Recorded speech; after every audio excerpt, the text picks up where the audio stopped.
Hello everyone! Andito na naman si Chiang Mars New. Good day everyone! Nandito tayo sa kalsada. Papasok naman tayo sa ating trabaho. At saka walang traffic, maaga tayo umalis.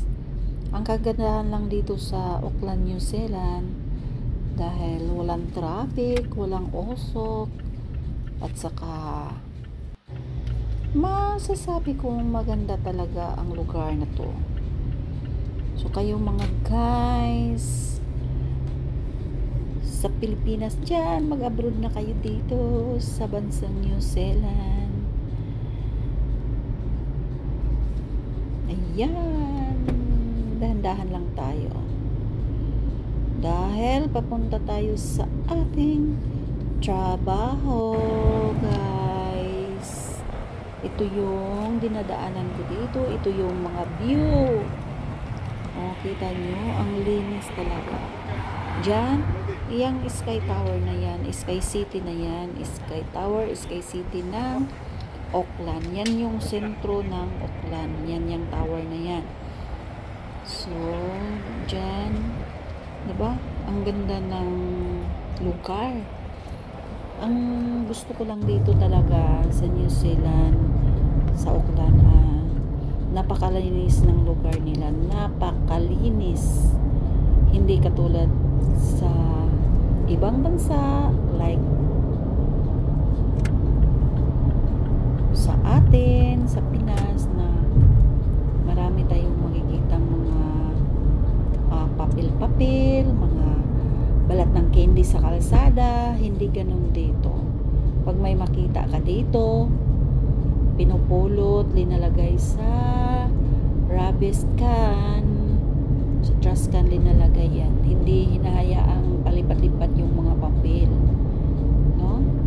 Kaya napakalinis talaga. Kaso ang mahal dito, ang mahal ng bahay. Every week yung bayarin dito. Mahal ang cost of living ng New Zealand, guys. Napakamahal ng bahay. Iwan ko ba bakit ang mahal ng bahay?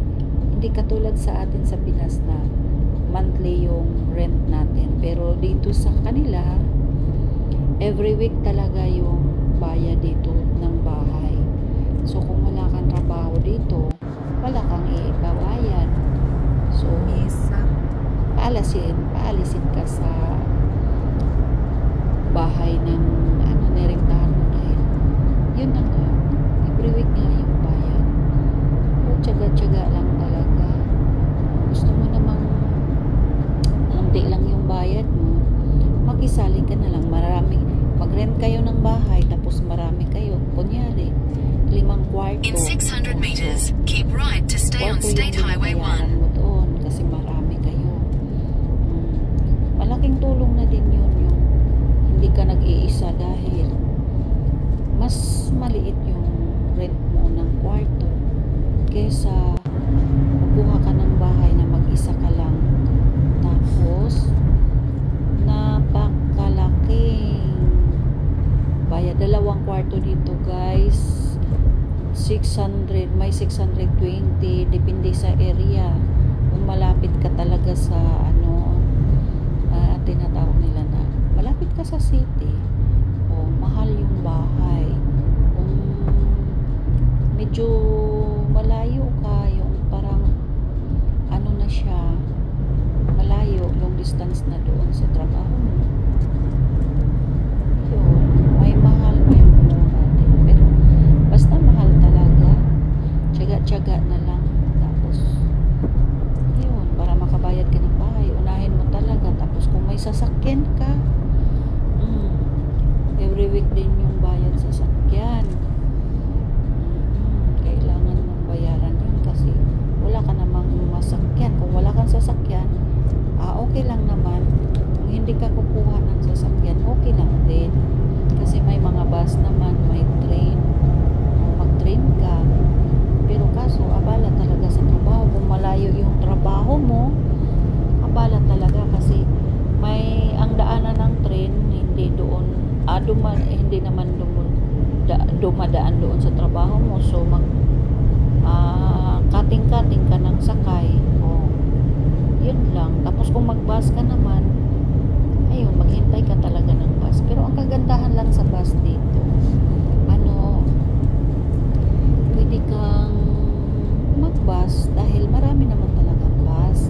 Hindi naman talaga katulad sa atin sa Pinas na punuan talaga yung bus at saka sa ilang minuto na sa terminal, na sa atin sa terminal, di ba, maghintay matagal kahit puno na punuan talaga. Pero dito naman hindi punuan, minutes lang yun, umaalis na yung bus, tapos pabalik-balik lang naman ang mga bus dito. At saka siya, hindi punuan, umaalis na yung bus kahit 5 lang yung pasahero, 5 lang kayong nakasakay, or isa.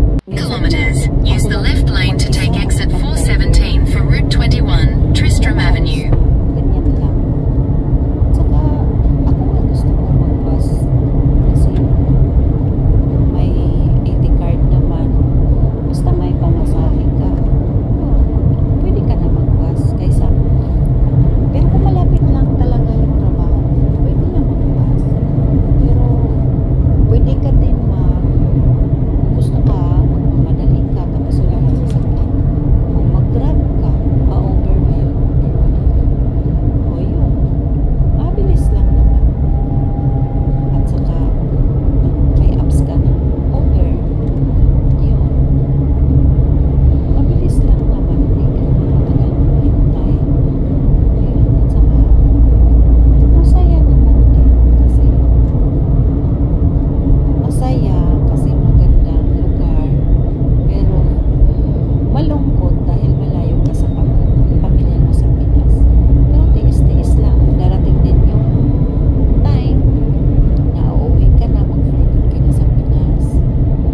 Pero sa ngayon, trabaho mo na dito dahil kaya pa naman, dahil may mga pinaaral pa tayong anak. Tiis-tiis lang muna. Siguro pag graduate ng anak ko, papuntahin ko na siya dito, siya naman magtrabaho.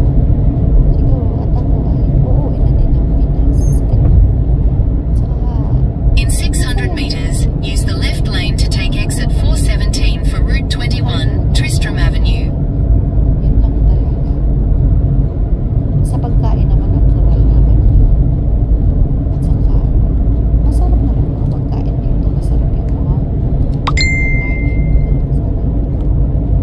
Use the left lane to take exit 417, then use the left lane to turn slightly left onto the ramp to Wairau Valley. Kailangan masaya. Dito na pala ako sa yan. Dito na ako sa motorway. Tandaan lang tayo. Kasi Use the left lane to turn slightly left onto the ramp to Wairau Valley, then use the left lane to merge onto Tristram Avenue. So, sa lahat ng nanonood sa video ko, wala kayong sawang Use the left manood. lane to merge onto Tristram sa Avenue, live Route ko, 21, then sa slide aking left. video. Thank Slide you left so toward much Wairau sa Road, short Route video. 26. Signs for Route Lahat. 26, Takapuna, then slide left onto Wairau Road. Sa lahat sa suporta, sa mga subscribers Slide ko. left onto Wairau Road, Route Nakagain na 26. tayo ng 34,000 subscriber ngayon. Thank you so much guys sa pag-like. Continue on Route 26 for 800 meters. Isang OFW ng New Zealand, si Siang Mars. Nagtrabaho para sa ating pamilya sa Pilipinas. Thank you so much. Ayan, hindi pa rin ako nakarating sa aking pupuntahan. Pero sige lang, dahan-dahan lang tayo.